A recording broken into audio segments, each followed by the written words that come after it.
मैं आज कॉलेज जाता माँ, मैं आज कॉलेज में हो चुके माँ, पूरा आए में 6 बजे ही माँ थोड़ा विश्वास करती भाव बेटी कि रोज दिन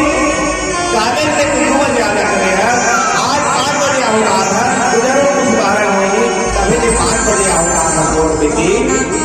माँ बाप विश्वास करके भेजते, लेकिन वो माँ बाप ने कहा पता है कि वो बेटी